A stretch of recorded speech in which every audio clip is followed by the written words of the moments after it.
Welcome, Zoo Assembliers! My name is Zouk Azalishvili and I'm the founder of Zoo Assembly. Zoo Assembly is an online podcast for the highest yield basic science and clinical knowledge tested on USMLE Step 1 and USMLE Step 2 CK.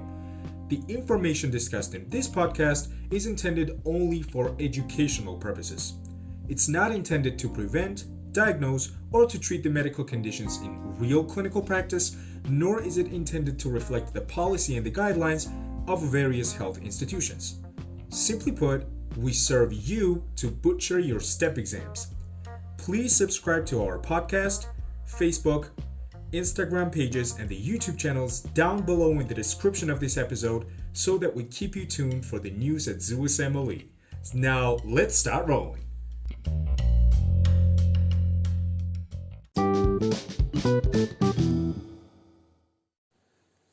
Today we start the Pediatrics series, and this is the first episode in the Pediatrics series, and we'll discuss several topics. And just like we did in the surgery series, the topics that we'll discuss across this specialty are not necessarily related to each other. However, we'll try to be as comprehensive as possible, at least for the purposes of the USMLE Step 2 CK exam. And now let's start. The first topic that I would like to discuss with you is acute rhinosinusitis in children. Let's first concentrate on the clinical features of this condition and then move on with etiology and treatment. The signs and symptoms of acute rhinosinusitis include the facial pressure and the pain and nasal congestion with possible purulent drainage. Excuse me. Let's explain these findings, and let's come out from the name of the condition itself. Condition is called acute rhinosinusitis, which means that it's simultaneous rhinitis or inflammation of the nasal mucosa and sinusitis, which is inflammation of the paranasal sinuses, for example, maxillary sinusitis, frontal sinusitis, and so on.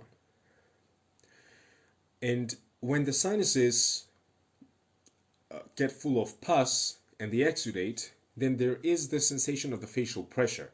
When we palpate the patient's sinuses with acute rhinosinusitis, they feel like there is the pressure building up behind the skin of their face. And palpation of the sinuses will also cause the pain. Well, the rhinitis part of this condition accounts for the nasal congestion and the purulent discharge at the same time. Additional symptoms and signs might be fever because, well, this is an inflammatory condition. There might be a cough as well. And let's explain why this might be the case.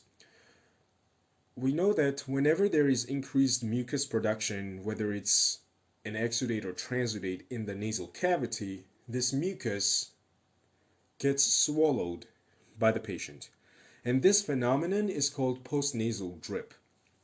Personally, I have the postnasal drip for a very long time, and I was diagnosed with non-allergic rhinitis. So the reason I'm telling you this is to make you realize that postnasal drip has a very broad differential, and acute rhinosinusitis is just one of these conditions which are united under the differential of the postnasal drip. And postnasal drip can irritate the cough receptors in the pharynx, which will then result in cough. The patient might also experience the headache, and the headache comes from the frontal sinusitis, but at the same time, we should mention the fact that frontal sinusitis can actually cause the spread of infection into the frontal lobes of the brain. So we can actually get the frontal encephalitis, or we can get the meningitis from the frontal sinusitis. We might also have the loss of smell, and loss of smell is caused by all of that mucus and the pus accumulating in the excuse me once again, accumulating in the nasal cavity. And we might also have the ear pain. The ear pain in this case is caused by the fact that mucus and pus accumulation in the nasopharynx clogs up the eustachian tubes, right? which are also called pharyngotympanic tubes because they connect the tympanic cavity with the nasopharynx. And it means that the equalization of the pressure between the atmospheric pressure and the pressure in the middle cavity does not occur anymore. And this can cause the ear pain. At the same time, the infection itself can spread to the ear, resulting in otitis media. Acute rhinosinusitis can be caused either by viruses or by bacteria. And let's talk about the differences between the presentations of viral and bacterial rhinosinusitis. In case of viral sinusitis, the symptoms are milder. So the patient usually has no fever, and if there is any fever, then the patient usually has an early resolution of this fever. And as we just mentioned, the symptoms themselves are also milder. It means that when the patient is brought to the clinic by the guardian, this little kid will appear relatively well. There might be mild facial pain, and viral rhinosinusitis usually resolves in a week, approximately 5 to 10 days. Now let's compare viral rhinosinusitis to bacterial condition. In case of bacterial etiology, fever is usually prolonged. Specifically, it lasts at least 3 days, or we might have a complication of the patient's overall clinical course after initial improvement, or the patient might have the symptoms lasting at least 10 days. As you can see, all of these three criteria indicate that the infection is really, really severe. If the fever is prolonged, if the overall course gets worse after initial improvement, or if the symptoms last at least 10 days, it means that we are dealing with a serious microbe, and it's probably bacterial. Let's move on to the treatment of acute rhinosinusitis. The treatment, in the first place, focuses on the symptomatic relief. And what I mean here is that we try to decongest the nose by intranasal saline. We can do saline irrigation, and we can also give the NSAIDs to the patient. And the reason is that we need to relieve the facial pain caused by sinusitis. And then if we suspect that rhinosinusitis is caused by bacteria, this is the only case this is the only case when we actually give antibiotics. What I'm trying to say is that we don't give antibiotics to every single patient who has the classic signs and symptoms of rhinosinusitis, because if it's viral, then this is just basically poor stewardship of the resources, right? We are just wasting antibiotics on the patients who actually don't need it and who will likely get better without the antibiotics. So once again, this is why it's very important to know the difference between the symptoms of the viral and bacterial etiologies of this infection. And this was the discussion about acute rhinosinusitis in children. Now we'll discuss the amblyopia. To say shortly, amblyopia is cortical blindness. However, this definition is a little bit non-specific and I think misleading in several cases. So let me basically elaborate what I'm saying right now. Amblyopia is reduction in the visual acuity due to some kind of disturbance in the early childhood. In other words, there is some type of eye pathology in the early childhood when the primary visual cortex is still developing. And then, since there is an abnormality in this period, the visual cortex does not develop normally. And the patient has decreased vision, and this might be in only one eye, in which case we will have unilateral amblyopia, which is actually the most common form of amblyopia. And this might also be in both eyes, in which case we'll say that the patient has bilateral amblyopia. However, we should know the exact definitions of both unilateral and bilateral amblyopia.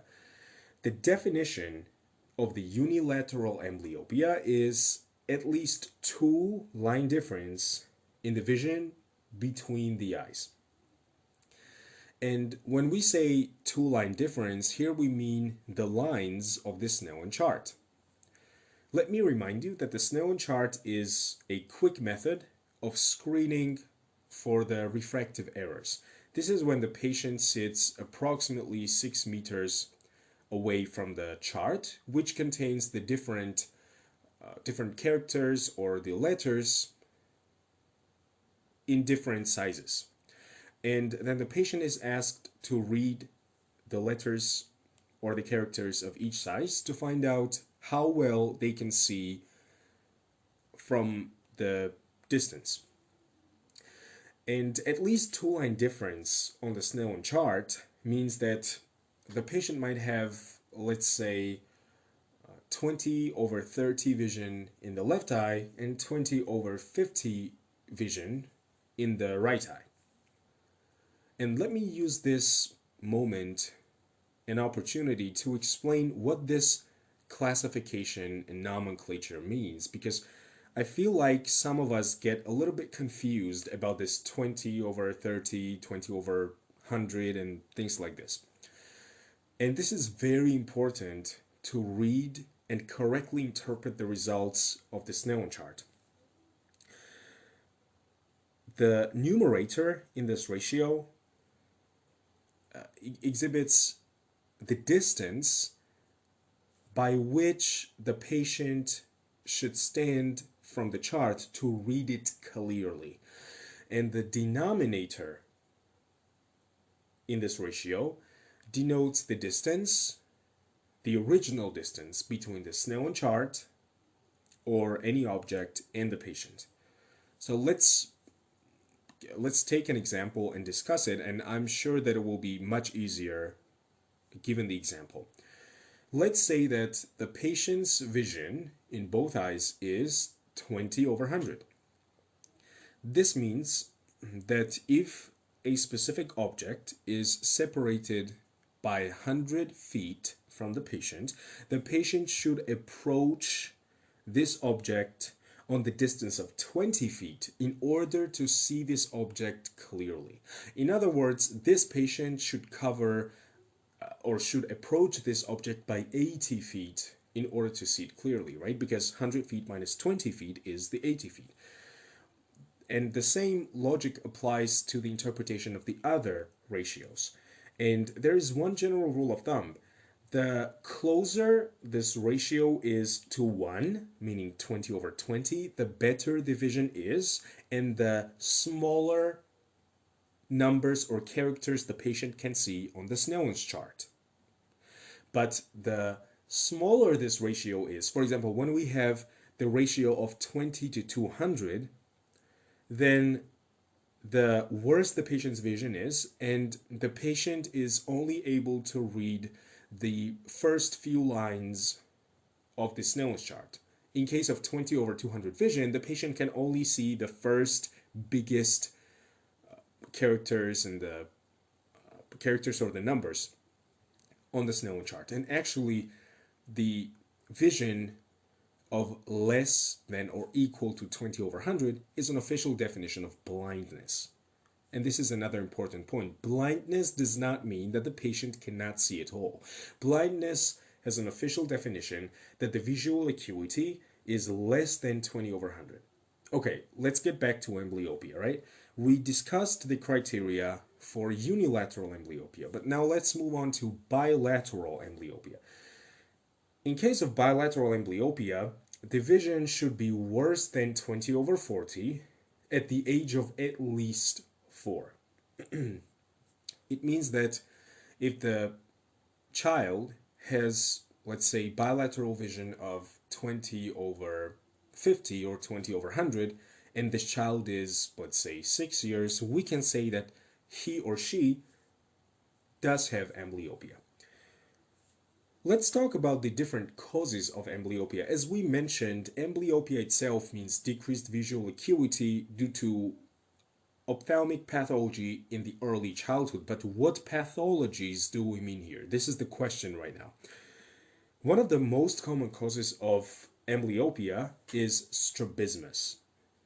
Guys, do you know what strabismus means? I hope you do, and I believe you do. But let me still remind you this. Strabismus, to put it simply, is any misalignment of the eyes or eye. So strabismus might be unilateral or bilateral, just like amblyopia. And once again, strabismus is a very non-specific term in a sense that it might be the deviation of the eye in any direction. For example, strabismus subtype called esotropia means deviation of the eye medially towards the nose. Exotropia, accordingly, will be deviation of the eye laterally or towards the temporal bone. Hypertropia means upward deviation of the eye, while hypotropia accordingly means downward deviation of the eye. And strabismus can definitely cause amblyopia because when the kid has strabismus, the brain starts to block the signals coming from the deviated eye so that the patient can see just one normal image. And finally, the result will be that the kid won't be able to see from this deviated eye at all. And this is when we will call this amblyopia. Another reason and cause of amblyopia is asymmetric refractive errors. And in refractive errors, we mean myopia, which is nearsightedness, or hyperopia, which is the farsightedness. And finally, any cause of vision deprivation can also cause amblyopia. Let's say that the kid has cataracts, right? Oh, and I think that's a great opportunity to do a clinical correlation. Zeus Emiliers, can you tell me the congenital infection that can cause bilateral cataracts? I agree. Yes. Louder, louder? That's congenital rubella syndrome, right? One of the classic characteristics of the syndrome is the congenital cataracts together with the sensorineural deafness and the patent ductus arteriosus, but that's beyond the scope of our discussion today.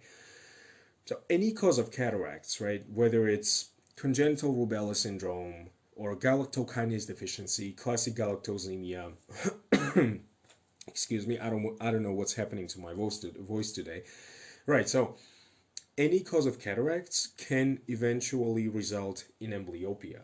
The same is true for the ptosis. Ptosis means the downward displacement of the upper eyelid, and this can actually block the visual signal going to the ipsilateral primary visual cortex.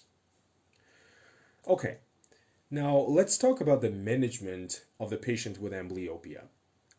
Amblyopia can be managed with the corrective lenses.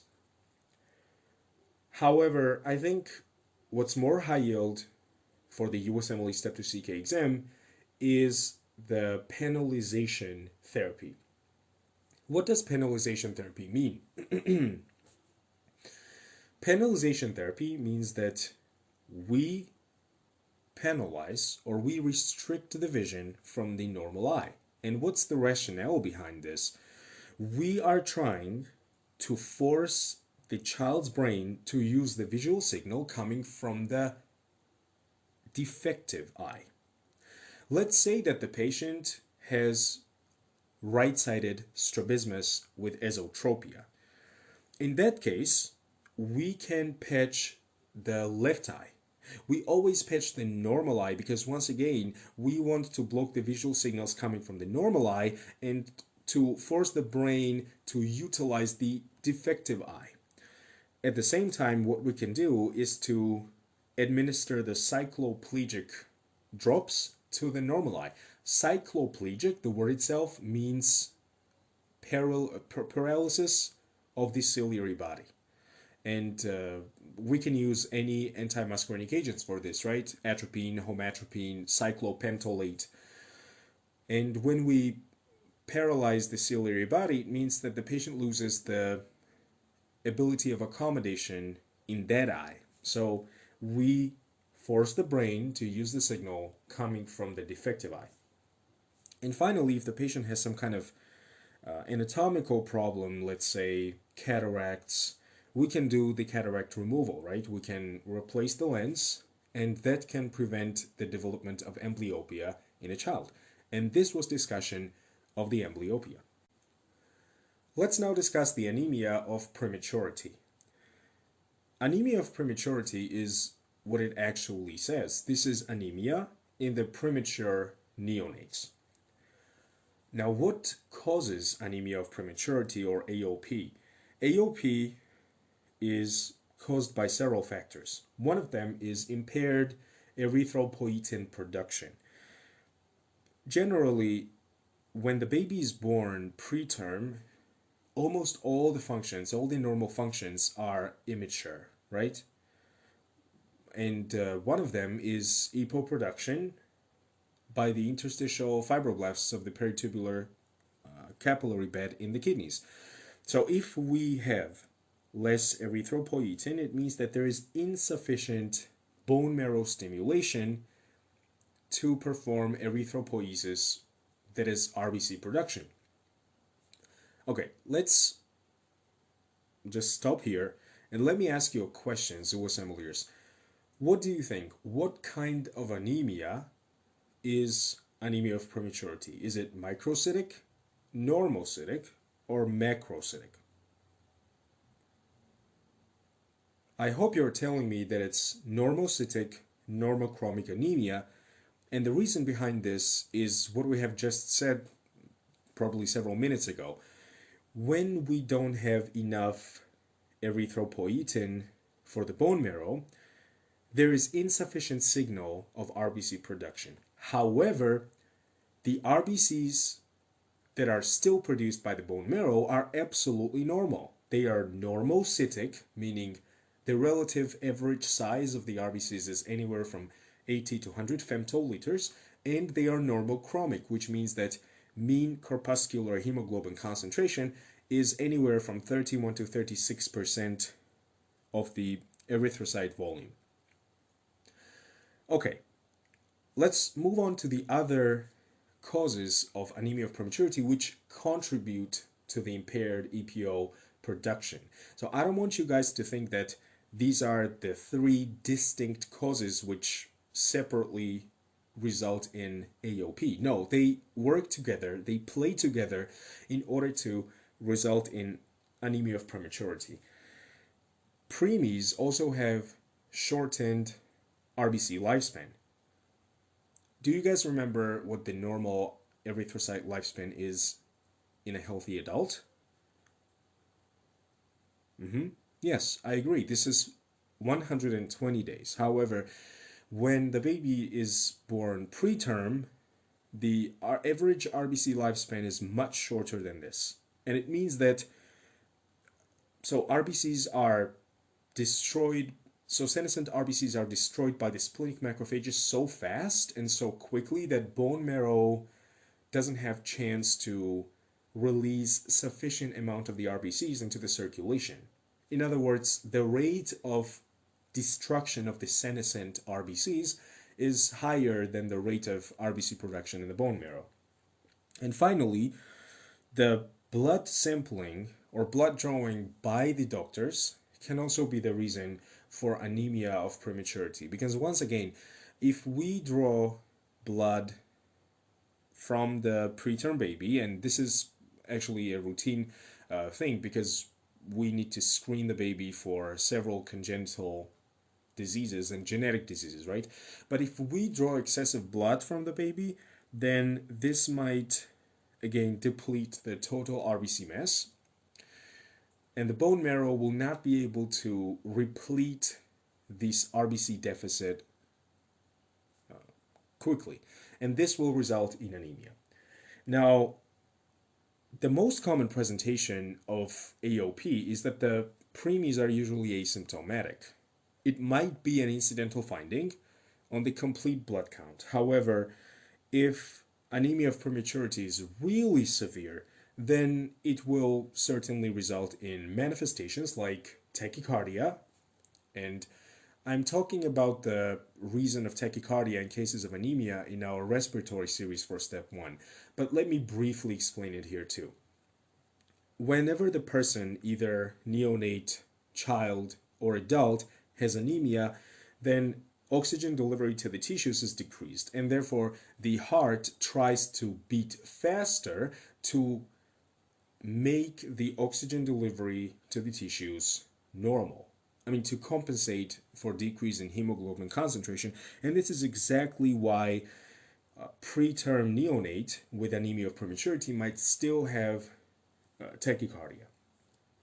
There might also be the signs of failure to thrive, let's say poor weight gain, and sometimes the baby might develop apnea due to anemia.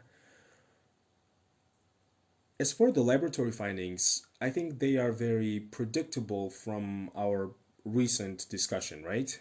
Any anemia is characterized by low hemoglobin and hematocrit with 3-to-1 ratio. But here's the thing. In case of anemia of prematurity, there will be low reticulocyte count. Guys, can you tell me the reason why there is a low reticulocyte count in the AOP? Are you saying that reticulocytes are low due to insufficient bone marrow signal from the insufficient erythropoietin? If you are totally correct. This is exactly the reason for a low reticulocyte count. And we already mentioned that this is normocytic, normochromic anemia. Now, how do we treat anemia of prematurity? Well, if the iatrogenic blood sampling can contribute to AOP, we need to minimize the blood draws as much as possible. However, it does not mean that we are not drawing the blood from the preterm babies. That's not true. We should simply try to minimize this. At the same time, we should try to supplement the iron. And let's talk about this. We have not said that anemia of prematurity is an iron deficiency anemia. Then here's my question to you. Why do you guys think that we still give iron supplementation to a preemie with AOP? I hope you have an answer on this, but let me still tell you what the reason here actually is. So, we said that bone marrow does not have enough stimulatory signal from the erythropoietin to release enough amount of the RBCs in the peripheral circulation. However, the bone marrow tries very hard to produce as many RBCs as possible.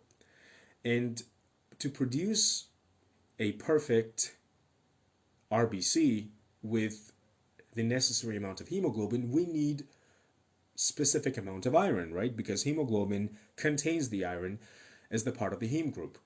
And it means that bone marrow in anemia of prematurity might get depleted of iron very fast because it's using this iron to release as many RBCs as possible into peripheral circulation. And we are simply supplementing the bone marrow with this iron so that it does not get run out of it.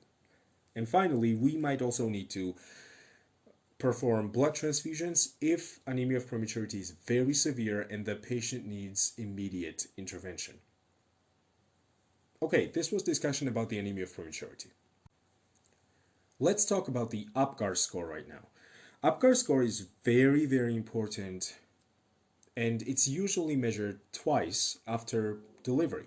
It's measured at 1 minute after delivery and then at 5-minute interval after delivery, and then these two numbers are compared to each other to find out how the baby is doing and how the baby is dealing with this external environment and so on.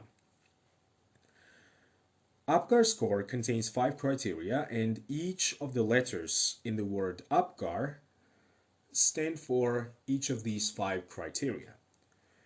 But before we discuss these criteria in detail separately, let's talk about the general rule of assessment and scoring of the Apgar system. Each criteria gets maximum of 2 points and a minimum of 0 points, which means that the total Apgar score can be a maximum of 10 and the minimum of 0. Well, if the total Apgar score is 0, it means that the neonate is probably dead. Okay, now let's start talking about the individual criteria. The first A stands for appearance. In appearance, we mean the color of the newborn's skin. If the baby is completely pink, it means that the baby has sufficient perfusion and the blood flow to the skin and to the periphery, and therefore the baby gets 2 points for this criteria. If the baby has acrocyanosis, she or he gets 1 point for appearance.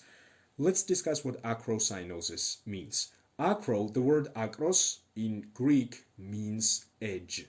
It means periphery. And cyanosis, well, it means the bluish discoloration of the skin, right?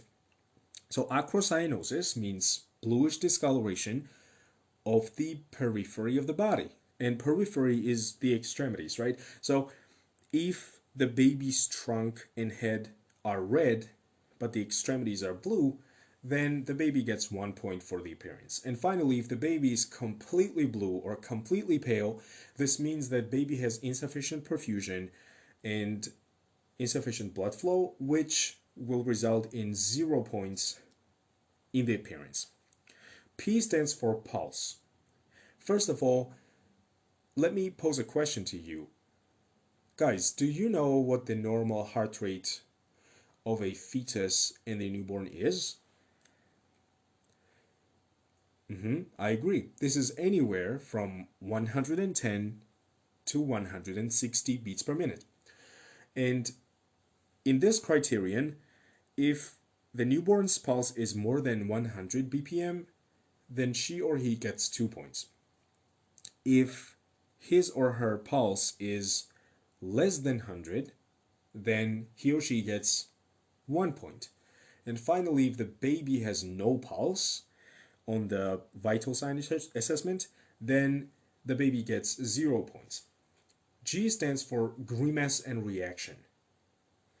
This is the baby's reaction to the stimulation. So if baby is coughing or sneezing or baby's crying out loud, then it means that he or she gets 2 points for the grimace and for the reaction.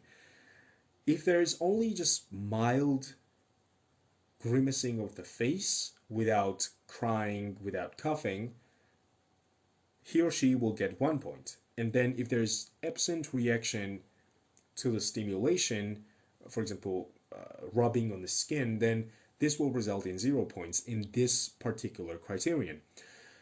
The second A stands for activity and the muscle tone. And, well, intuitively, if the baby has a very, very active movements, and if there are spontaneous extremity movements, it means that this criterion is met perfectly, and so the baby will get 2 points for this. However, if there is some flexion of the extremities, of the upper and lower extremities, both of them, but it's very weak, then baby will get 1 point for this criterion. And finally, if there's no movement, or if the baby is limp, then she or he will get 0 points. And the final criterion, R, stands for respiratory effort. If the baby has a very, very strong and loud cry, and I'm sure like if you have heard the baby crying, they are really loud, right? So if they are crying really loudly, it means that their respiration is working, and so I mean they have very intense respiration, and that's why they will get 2 points. However, if they have a very weak and slow cry, then they will get 1 point. And finally, if there's no crying when the baby is born, that's totally abnormal, and the baby will get 0 points for this. Here's how the questions about the APGAR score works on both USMLE Step 1 and Step 2 CK. They will give you the combination of these different criteria, and they will ask you what is the clinical. They might ask you, well, I cannot give you guarantee, but they might ask you what the clinical significance of this score is. And here is what I would like you to know. APGAR score is a snapshot in time. In other words, APGAR score does not predict the overall outcome for the baby, neither neurological outcome nor cardiovascular or behavioral and cognitive outcome, nothing like this. It's simply a snapshot in time. APGAR score tells us how the baby is doing shortly after birth. And I would really like you to remember this, because the distractor might say that the APGAR score predicts poor, low APGAR score predicts the poor long-term outcome, but that's not necessarily true.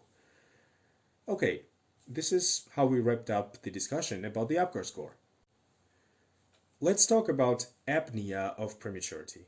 And before we dive deep into this condition, let's just draw the line of contrast and the difference between the condition that we already discussed and the condition that we are going to discuss right now.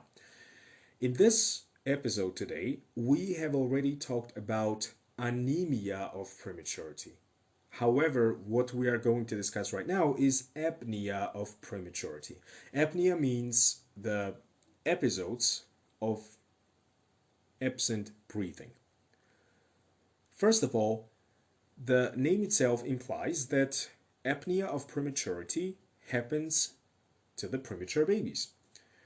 And the general rule of thumb here is that the more premature the baby is at birth, the more likely she or he is to develop the apnea of prematurity.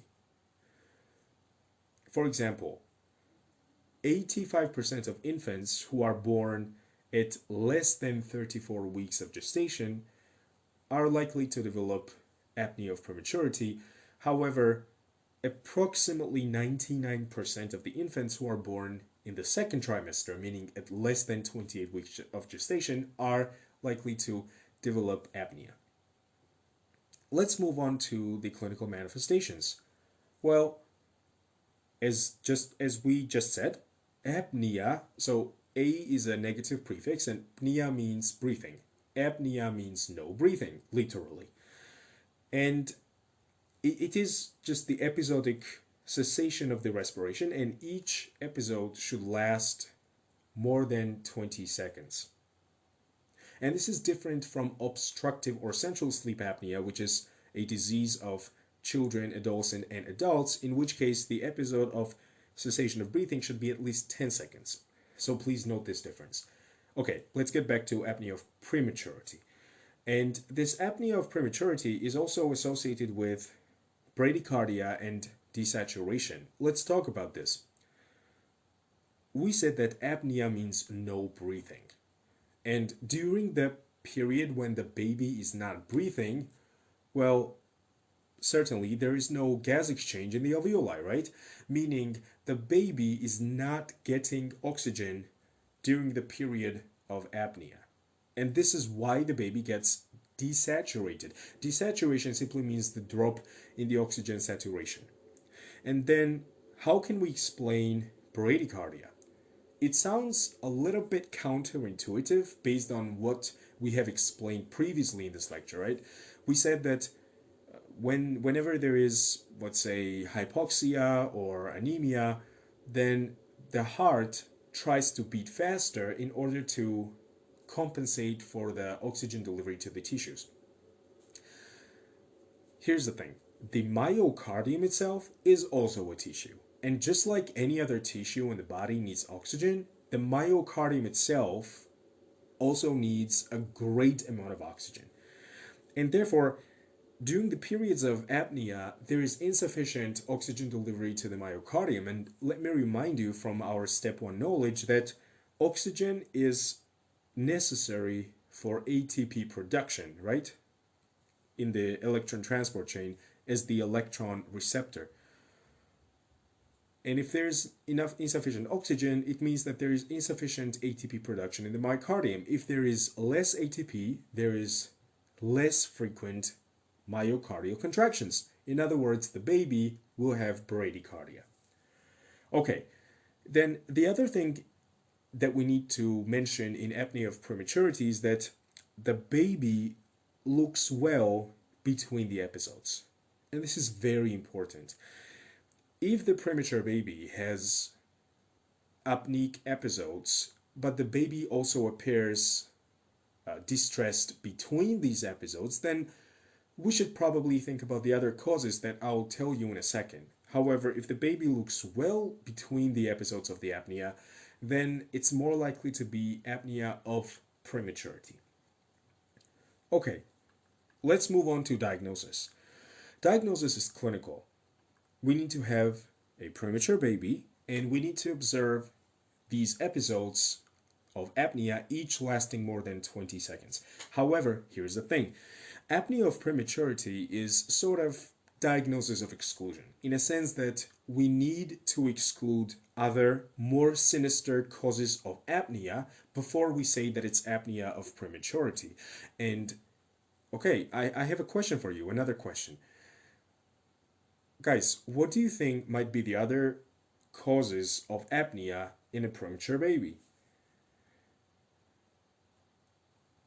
I hear you. I hear you. You are saying maybe that's a seizure, right?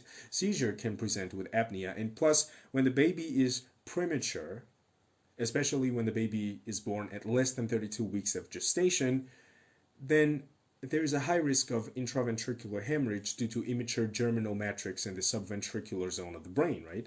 And then if the baby develops intraventricular hemorrhage acutely, then she or he might also develop apneic episodes and convulsive seizures.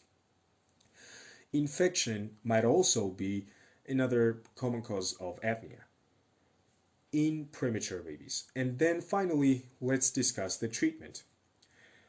Well, the treatment of apnea of prematurity revolves around the CNS stimulants because we need to stimulate the medullary respiratory center so that the baby does not stop breathing intermittently. Caffeine can be administered for this purpose because, as we know, caffeine is a CNS stimulant resulting in norepinephrine and dopamine release in the CNS, right? And that can stimulate medullary respiratory center. At the same time, we can use the different methods of non-invasive ventilation. For example, CPAP can be used here. And if they ask you the question about prognosis, I would like to know you that apnea of prematurity, in most of the cases, resolves on its own. And this is very, very important because however dangerous this condition might look like, it actually has a very, very benign and good prognosis. So this is how we summarized the apnea of prematurity. We will now move on to bacterial meningitis in children more than 1 month old. And let's start with the causative agents of bacterial meningitis in this age group. We know from the microbiology that Streptococcus pneumoniae is the most common cause of meningitis in almost all age groups except for neonates, right, where it's group B Streptococcus. Okay, therefore, the most common cause of bacterial meningitis in children more than 1 month old is strep pneumo. Another very, very important cause is Neisseria meningitidis, right? And I would like to remind you that Neisseria meningitidis causes not only meningitis, but it can also result in petechiae and then Waterhouse-Friderichsen syndrome, which is an acute form of primary adrenal insufficiency. But we will not go into that direction in our today's episode because that's more of an endocrinology topic rather than pediatric. So we will focus on the bacterial meningitis. Let's move on to the clinical features. Well, we know that bacterial meningitis will very likely have the fever. And now the clinical features also depend on the age of the patient. If the kid is less than 1 year old, we know that the skull fontanelles are not closed completely, which means that whenever there is meningitis with subsequent pus accumulation and increased intracranial pressure, this can actually distend the meninges and this can present as bulging fontanelle. However, when the kid is more than 1 year old, then fontanelles are likely fused as a normal process, and therefore there will not be bulging fontanelle because those fused sutures will just keep that inflammation and increase intracranial pressure inside the skull. Less than 1 year old kids, so-called infants, also have very non-specific findings like irritability and poor feeding, and this is true for almost all systemic infections, right? The infant cannot communicate their concern and their symptoms to us in terms of words, and therefore any kind of very deranged and very non-specific symptom like irritability, poor feeding, poor latching should give us the high clinical index of suspicion for some kind of systemic illness, let's say bacterial meningitis. When we have a kid more than 1 year old, meaning toddler and older, then we will see the signs of increased ICP more, like headache, and the toddler might be able to communicate the headache, right? There might be vomiting, which is usually the symptom of increased intracranial pressure in this case, not always. And also we might see the signs and symptoms of meningismus.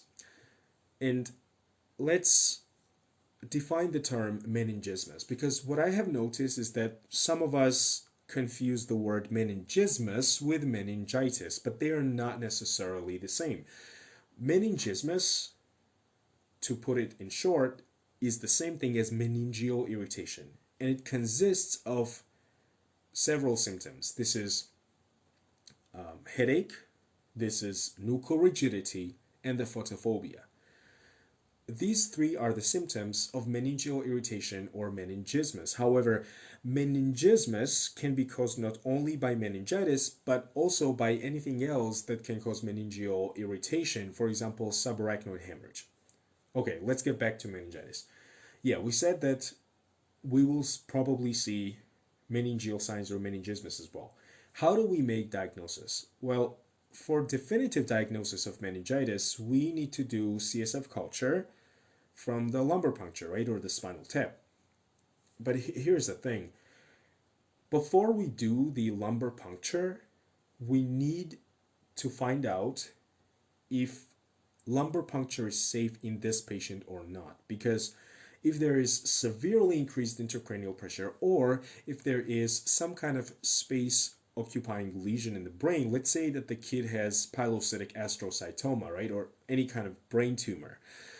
In that case, puncturing of the dura and arachnoid and relief of the pressure might actually induce brain herniation across the foramen magnum. And this can actually kill the patient sooner than the bacterial meningitis, right? So, in order to decide whether lumbar puncture is safe for the patient or not, we need to observe the clinical findings and the red flags here. So if the patient exhibits focal neurological symptoms, or let's say altered consciousness, if the patient had loss of consciousness or seizure, it means that there's a high risk of herniation if we do the lumbar puncture. And in this case, we will start empiric antibiotics. However, if the patient does not exhibit any of these findings, meaning there's no focal neurological deficits, there's no seizure, altered consciousness, loss of consciousness, in that case, lumbar puncture is likely safe, and therefore, first we will do spinal tap with subsequent CSF culture, and then we will start antibiotic therapy to avoid this sterile CSF culture. Because the whole idea here is that we need to know the exact pathogen which is causing the patient's bacterial meningitis. And this is not due to our own academical interest, right? The reason why we need to know the exact microbe causing meningitis in the patient is that after empiric broad spectrum antibiotic therapy, we need to step down, right? We need to tailor antibiotic therapy to the specific microbe to avoid development of antibiotic resistance in that particular patient. Okay, now let's talk about empiric management, specifically antibiotic therapy of the bacterial meningitis. Once again, bacterial meningitis is an emergent condition and we need to go broad. In other words, we need intravenous, broad spectrum antibiotics. We definitely need to cover the MRSA, methicillin-resistant Staph aureus, and for this we will use vancomycin. And then we also need to cover the other two causes which we talked in the beginning of this discussion. This is strep pneumo and Neisseria meningitidis, and both of these microbes can be covered by IV ceftriaxone. Excuse me.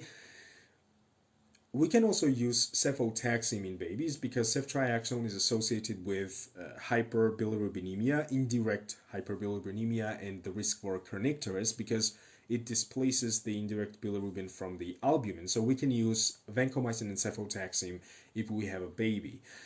But in children, vancomycin and ceftriaxone is completely decent. And here is one more thing. And let me explain this in the question format. So I'll pose a question to you.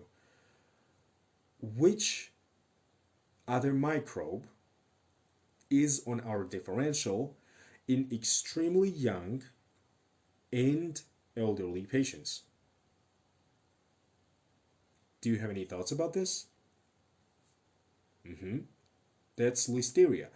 Listeria monocytogenes commonly causes meningitis in immunocompromised patients, including the infants and also the elderly people. So if we have a patient with the signs and symptoms of bacterial meningitis in either of these two age groups, or even pregnant patient, we need to add ampicillin for the Listeria.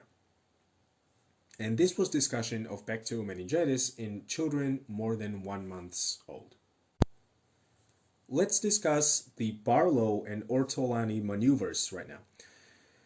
And before we do this, we definitely need to talk about the condition which is detected or at least suspected by the Barlow and Ortolani maneuvers.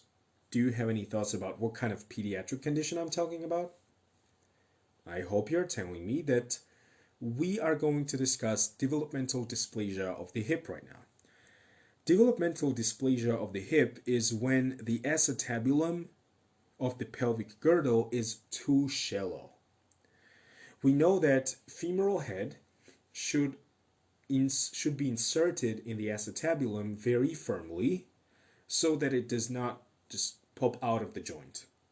However, if there is a very shallow, insufficiently developed acetabulum, then the femoral head cannot fit properly into this shallow acetabulum, and therefore it can just pop out of the joint. And yeah, this is basically the pathophysiology of the developmental dysplasia of the hip, or DDH in short. And DDH is first suspected by the Barlow and Ortolani maneuvers. One of them will displace the femoral head from the shallow acetabulum, and the other one will replace the femoral head into shallow acetabulum.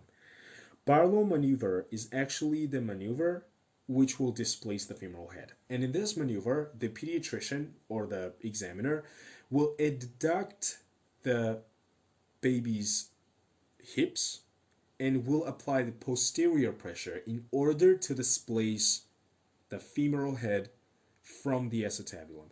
And I would like to recommend that you Google the illustrations showing the Barlow maneuver, because I think seeing this maneuver and the movements will help us a lot to comprehend what is happening here.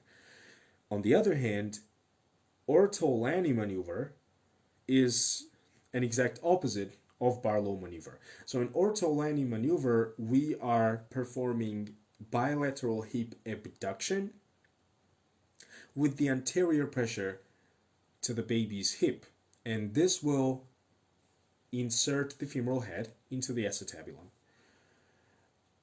And now let's briefly mention the developmental dysplasia treatment for the DDH. The treatment is the harness, which is specifically called the Pavlik's harness. This is the harness which fixates the femoral head into the acetabulum, and in that case, the baby is basically fixated in this position of the flexed hips, and this will ensure the proper development of the acetabulum after birth. Okay, this was discussion of the Barlow and Ortolani maneuvers in the context of DDH. Let's move on to the biliary cysts. Biliary cysts are another pediatric condition, and it is exactly what it says. Biliary cyst is a cystic dilatation of the biliary tree, either extrahepatic, intrahepatic, or both. There are several types of cysts. As I remember, there are 5 different types of cysts, but you should check me up on that. And the type 1 cysts are the most common type. Type 1 cysts are extrahepatic, meaning they only involve the extrahepatic bile ducts, but they do not involve the intrahepatic ones. And in type 1 cyst, we have just a single large cyst, usually in the common bile duct or coloductus. As for the clinical features, there will be a triad of pain, jaundice, and the palpable mass. Well, pain is caused by this palpable mass compressing the other neighboring structures. And let's talk about the jaundice, because it has, at least for me, more interesting cause and mechanism. And let's explain this in a question format. Zuas Emoliers, why do you think that the patient with the biliary cyst has jaundice? I hope you're telling me that biliary cyst causes accumulation of the bile in the cyst itself, and then this bile can actually go back, or it might have this retrograde flow into the intrahepatic ducts and then into the liver sinuses, right? And this will cause the jaundice. And can you tell me what type of hyperbilirubinemia will there be? Will it be direct or indirect? Yes. This will be direct hyperbilirubinemia because the bile contains direct bilirubin. Okay, and the biliary cysts are usually seen in children less than 10 years old. In order to diagnose the biliary cysts, we first need to see those cysts on the right upper quadrant ultrasound, which is very non-invasive and relatively cheap procedure. And then after we see and after we confirm the presence of the biliary cysts on the ultrasound, then we can move on to more invasive procedures such as ERCP, which stands for endoscopic retrograde cholangiopancreatography. And in endoscopic retrograde cholangiopancreatography, we go down through the esophagus with the endoscope. We incise this major duodenal papilla and we go into the ampulla of Vater and then into the common bile duct. And we can literally resect this biliary cyst. And this is actually the treatment for the biliary cysts. It's resection. Resection will definitely help with obstruction, and the patient will likely have relief of the jaundice, relief of hyperbilirubinemia, and the symptoms caused by the retrograde bile flow. But at the same time, and much more importantly, resection of the biliary cyst will decrease the risk and will actually prevent the malignant transformation of the cyst. This is, I think, the most important point of this discussion, because malignant transformation is one of the biggest problems for retained biliary cysts. And this was discussion about the biliary cysts in children. Moving on from the biliary cysts, now we will discuss the biliary atresia. And before we go deep down into this condition, let me tell you that biliary cysts and the biliary atresia are totally different things in terms of their pathology and the appearance. Although both of them will cause retrograde bile flow with direct hyperbilirubinemia and possible hypercholesterolemia, biliary cysts are biliary cysts, meaning there is either one or several cystic dilations in either extrahepatic, intrahepatic, or both extra and intrahepatic bile ducts.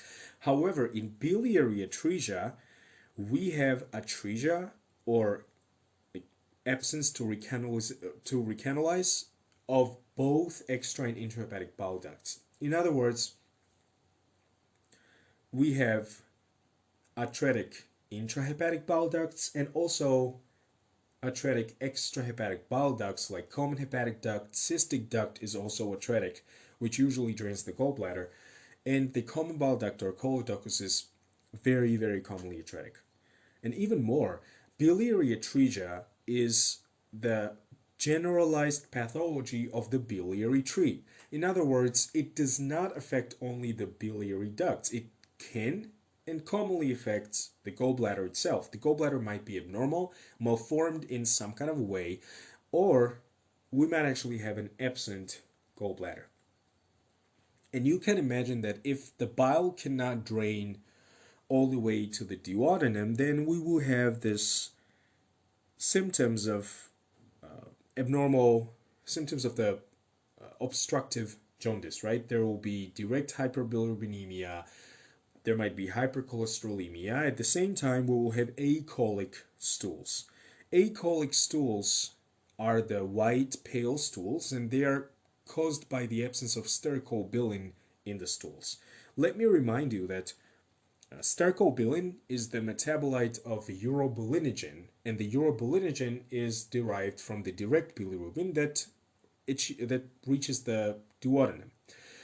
So if in case of biliary atresia, direct bilirubin cannot reach duodenum and the remainder of the small intestines, then it cannot be converted to urobilinogen and stercobilin. So if there's no stercobilin, there is no brown discoloration of the stool, and this is why the stool will be pale or white. And at the same time, since there is the backflow of the bile, this causes general inflammation in the intrahepatic bile ducts, which will cause intrahepatic bile duct proliferation, and finally there will be hepatic fibrosis. So untreated biliary atresia commonly causes early onset, very, very early onset cirrhosis. And this is it. This is biliary atresia. And as you already probably realized, the main idea behind this condition is to recognize the case in the clinical vignette. So they will tell you that this is a newborn with the jaundice that did not resolve within the first few days of life. And then when you checked bilirubin, this is direct hyperbilirubinemia, and right upper quadrant ultrasound shows, let's suppose, the absent gallbladder or some kind of abnormality in the biliary duct. And the last thing that I would like to tell you about biliary atresia is the treatment option for this. The treatment for biliary atresia is the procedure called Kasai procedure. Kasai procedure is also referred to as hepatoportoenterostomy. Hepatoportoenterostomy means that the small intestine gets physically attached to the liver, porta hepatis, and therefore the bile can drain directly into the small intestine, into the duodenum. This is how we prevent the obstructive jaundice, and this is how we prevent subsequent hepatic fibrosis with intrahepatic bile duct proliferation. However, if treatment with hepatoportoenterostomy is delayed, or if despite the treatment the baby develops cirrhosis, then the only possible option of treatment is actually the liver transplant, because as we know, there is no way back to reverse the fibrosis in the liver, or for all intents and purposes in any organ system. And this was discussion about biliary atresia. Let's move on to bronchiolitis. And just like we do for almost all the conditions, let's think about the name of the condition itself. It's bronchiolitis, meaning it's inflammation of the bronchioles, not the bronchi, but the bronchioles, right? Bronchioles and the terminal bronchioles. Bronchiolitis is almost exclusively pediatric condition. It's most common in the kids less than 2 years of age. And let me ask a question to you. Do you guys remember the most common microbe responsible for bronchiolitis? Yes, that's respiratory syncytial virus, or shortly RSV.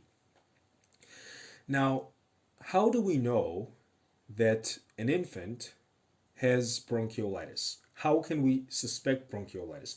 Well, respiratory syncytial virus first causes the symptoms of the upper respiratory infection. So the infant might have nasal congestion or rhinorrhea, and she or he might also get the cough.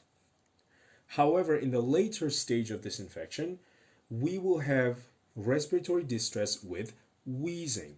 And wheezing is very, very important here, because when we say that the patient exhibits wheezing, it means that there is problem in the small airways.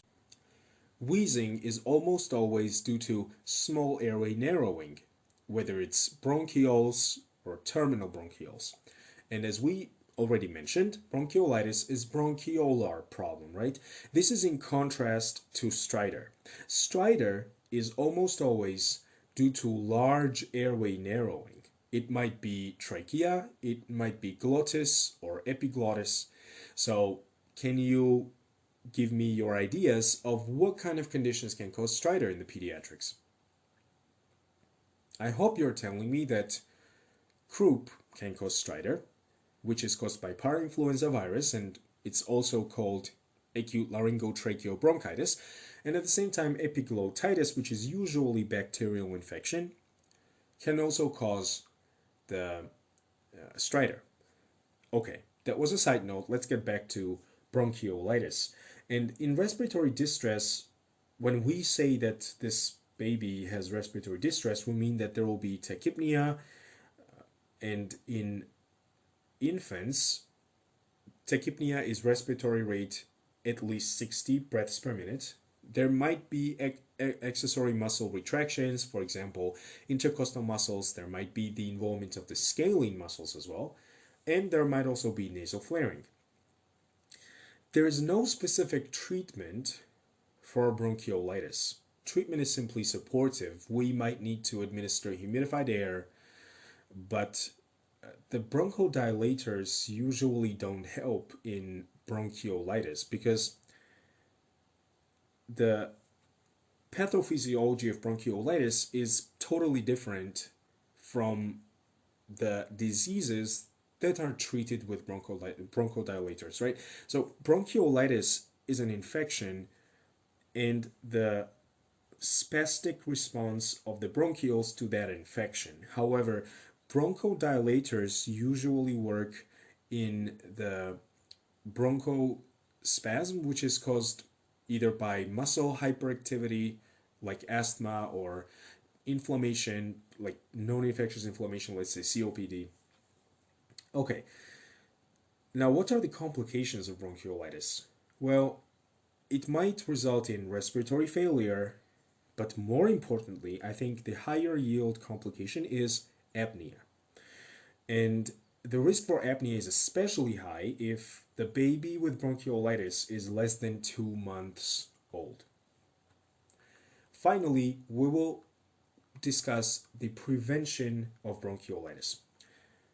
Do you guys remember which type of, so what drug is used to prevent bronchiolitis? Yes, that's palivizumab, right? But let me make one point very clear. Palivizumab is for prevention. Palivizumab is not used to treat the bronchiolitis. Once the bronchiolitis starts, there is no specific treatment. Once again, everything's supportive here. But there are specific indications of who should get palivizumab because not all babies get palivizumab for bronchiolitis prevention. If baby is very, very premature, specifically if the baby is born at less than 29 weeks gestation, this is when palivizumab is recommended as bronchiolitis prophylaxis. At the same time, if the baby has significant lung or heart disease, this is when this neonate is at high risk for RSV infection and therefore he or she needs palivizumab prophylaxis. For example, if the baby has, let's say, bronchopulmonary dysplasia, and we'll talk about this condition in very short time, then we might consider giving palivizumab. Or if the baby has some kind of congenital heart disease, which is hemodynamically significant, here we mostly mean the right to left shunts, right? For example, tetralogy of a Fallot, then we also need to give palivizumab because these babies are at high risk for complications from RSV bronchiolitis. And this was the discussion of bronchiolitis. Now, as I promised, let's discuss bronchopulmonary dysplasia, or BPD in short. And it would be logical if we started with pathogenesis, right? There are two hypotheses about BPD. We have an old and a new hypothesis of the bronchopulmonary dysplasia. But before we do this, before we discuss them, let's remind ourselves of the clinical scenario in which bronchopulmonary dysplasia usually develops. Bronchopulmonary dysplasia usually develops in the babies who are premature, who develop neonatal respiratory distress syndrome, and who need prolonged mechanical ventilation. The old hypothesis of the BPD suggested that BPD is caused not by neonatal respiratory distress itself, but it's caused by the prolonged mechanical ventilation and hyperoxia or oxygen toxicity, right? We know that when we have extra oxygen in the tissue, it means that we have accumulation of the oxygen radicals, right? Oxygen is always an electron acceptor in the electron transport chain. So if we have extra oxygen that cannot be reduced to water, we will accumulate free oxygen radicals in the tissues, in this case in the lungs. And then old BPD hypothesis suggested that these free oxygen radicals destroy the normal tissue, normal lung parenchyma, resulting in interstitial fibrosis and interstitial edema. However, the new hypothesis of BPD suggests that prematurity has a much bigger role in the pathophysiology of the BPD than it was previously supposed. In other words, the prematurity of the baby, the prematurity itself, results in arrest of pulmonary development, right? We know that the last two stages of lung development is saccular and alveolar stages. So if baby is born preterm, then the baby is in the saccular or the early alveolar stage of the lung development, and there is the arrest of pulmonary development, and therefore we will have the alveoli with primary septation, meaning those large big septae with the large balloon-like structures which are not mature alveoli. Yeah, so this is the new hypothesis. How do we diagnose bronchopulmonary dysplasia? Well, we know that the preterm babies who develop an RDS require exogenous surfactant administration, but at the same time they need mechanical ventilation, right? They often get intubated. Let's say that the baby gets intubated due to an RDS, and well, his vital signs are stable, but then when we try to extubate the baby, we see that the saturation goes down and down and down.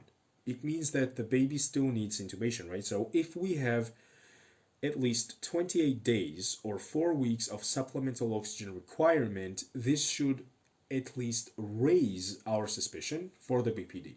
And plus, if the baby has the respiratory distress without the oxygen supplement, like tachypnea and intercostal retractions, this is another clue that maybe NRDS is now followed with bronchopulmonary dysplasia. Okay, how do we diagnose BPD? Well, we should perform chest x-ray because it's cheap and it has enough sensitivity usually to detect the changes characteristic of bronchopulmonary dysplasia. And these changes mostly include the diffuse haziness. And this haziness is the interstitial fibrosis diffusely throughout both lungs. At the same time, there might be some cystic and the fibrotic changes as well. Okay, and finally, what's the treatment? Well, we need to optimize the nutrition of this baby, and this is necessary in order for the baby to have enough nutrition to regenerate the lung tissue. At the same time, we should restrict the fluid because we don't want to superimpose the pulmonary edema on this baby's interstitial fibrosis.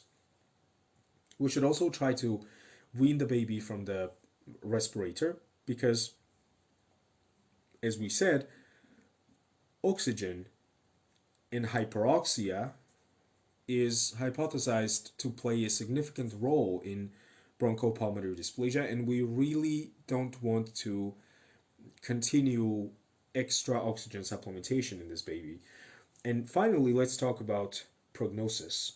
Usually, bronchopulmonary dysplasia has very favorable prognosis in a sense that the babies affected by BPD develop the new alveoli by the secondary septation, and their spirometry results might actually normalize as well. And this was discussion of the bronchopulmonary dysplasia. Let's now talk about the scalp hematomas. We have to discuss 3 different conditions in this subsection of our today's episode. This is caput succedaneum, subgaleal hemorrhage, and cephalohematoma. But before we do this, we need to remind ourselves of the scalp anatomy. Let me remind you that scalp itself, the word scalp, can be used as an acronym or abbreviation for the layers of the scalp. So S stands for the skin, C stands for dense, irregular connective tissue immediately under the skin, A is Gallia aponeurotica. So A for aponeurotica, which is this collagenous tissue between the frontalis and occipitalis muscles. Under the Gallia aponeurotica, we have loose connective tissue, and finally we have outer periosteum. And the reason why we need to know these layers is to imagine between which layers we have the accumulation of blood in each of these 3 conditions. Let's start with the most superficial one, which is caput succedaneum, right? Caput succedaneum is under the skin and dense regular connective tissue, but above the gallia aponeurotica. And in this space, there is no midline restriction. So there is no suture that will restrict the flow of blood across the midline. That's why caput succedaneum will cross the midline, will cross the suture lines, and that's very, very important distinguishing factor between caput succedaneum and cephalohematoma. Usually, caput succedaneum is not characterized by accumulation of a lot of blood. It's usually mild to moderate amount of blood. Let's move on to subgaleal hemorrhage. And I think the name itself tells us the exact location of subgaleal hemorrhage. So subgaleal hemorrhage is subgaleal hemorrhage. So it's under the gallia aponeurotica and the loose connective tissue, but above the outer periosteum. And the space between these two layers is very, very broad. What I'm trying to say to you here is that the baby with subgaleal hemorrhage can have a lot of blood accumulating in this region. So we might actually get like mild hypotension, for example, and reflex tachycardia. And at the same time, in any of these three conditions, accumulated blood and the heme group of the accumulated hemoglobin molecules finally gets degraded into the bilirubin, right? So we might also see the later development of jaundice or at least mild hyperbilirubinemia. And subgaleal hemorrhage, just like caput succedaneum, also crosses the suture lines. And now let's talk about the last type of the scalp hematoma, which is cephalohematoma. That's the deepest type because cephalohematoma is between the outer periosteum and the skull bone itself. So outer periosteum, between the outer periosteum and the outer table of the skull bone, because let me remind you that the skull bone is the bone which has outer table, diploid, and the inner table. And an absolute characteristic of cephalohematoma, which distinguishes it from the other two, is that cephalohematoma does not cross the suture lines. Now let's explain why this is the case, because I don't want us to simply memorize the things. I want us to understand why the things are the way they are. In cephalohematoma, we already mentioned that the blood accumulates under the outer periosteum, but here's the thing. Outer and inner periosteal membranes are actually continuous. What I mean is that outer periosteum folds inside the sagittal suture and then it continues as the inner periosteum. So outer and inner periosteum are single continuous layer which is folded at the place of sagittal suture. And since this is a single layer, it does not allow the blood underneath the periosteum to cross the suture line. So this is how we differentiate caput succedaneum, subgaleal hemorrhage, and cephalohematoma. And now we will move on to the last condition that we're going to discuss in this episode. This is cerebral palsy. I think the most important thing about cerebral palsy that we need to know for USMLE Step 2 CK exam is the risk factor and the risk factors for the cerebral palsy, because it's not that hard to recognize cerebral palsy in a STEM, and we'll definitely talk about the clinical features by which you can recognize the cerebral palsy. But first of all, let's start with the most important things. What are the risk factors for the cerebral palsy? The most important risk factor is prematurity. Premature babies are much more likely to develop cerebral palsy than the term babies. At the same time, a low birth weight is another important risk factor. let me tell you a side note, or let me ask you a question. Guys, do you know what weight is considered to be a low birth weight? It's anything less than 2.5 kilograms. The normal weight of a neonate is anywhere from 2.5 to 4 kilograms. More than 4 kilograms is characteristic for the macrosomic babies. The weight anywhere from 1.5 to 2.5 kilograms is considered to be low birth weight, or LBW, and weight anywhere less than 1.5 kilograms is considered to be very low birth weight, or VLBW. Okay, now what are the clinical features for cerebral palsy? There are several different types of cerebral palsy, but we don't have to necessarily know how to distinguish these types from each other according to the symptoms. So we should know what the general symptoms might look like in cerebral palsy. The patient, the baby, will have delayed motor milestones, meaning that the baby will have delayed onset of walking and crawling and so on.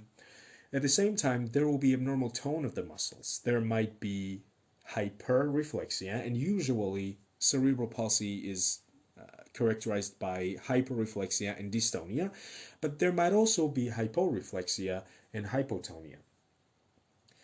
Cerebral palsy is commonly accompanied by the seizures, and it might also be characterized by the intellectual disability. Diagnosis of cerebral palsy is clinical.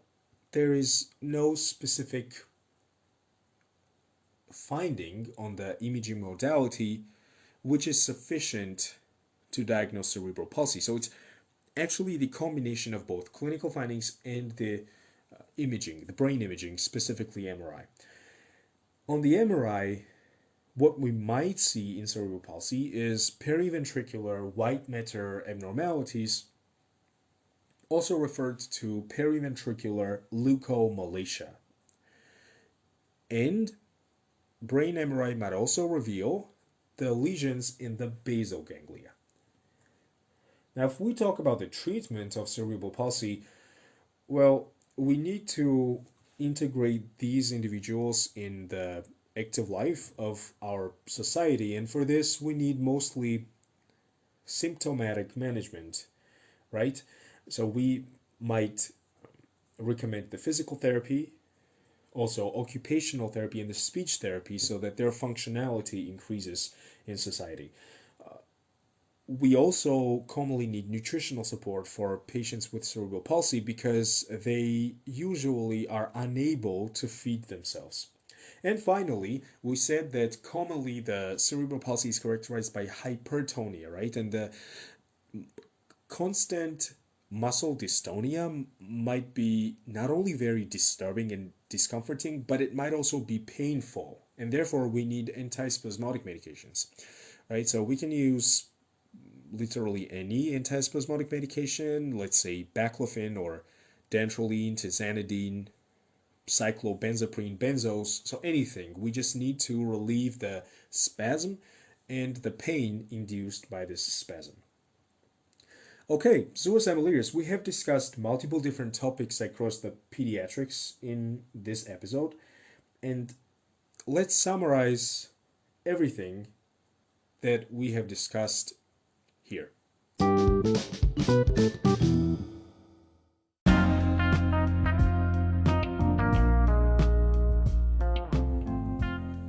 Again, there are many different topics that we discussed in this episode. There are approximately 13-14 topics, and the main take-home message for practically all of them is to know their current diagnostic algorithm, if there is any, and their treatment, because treatment is very important for the USMLE Step to CK exam.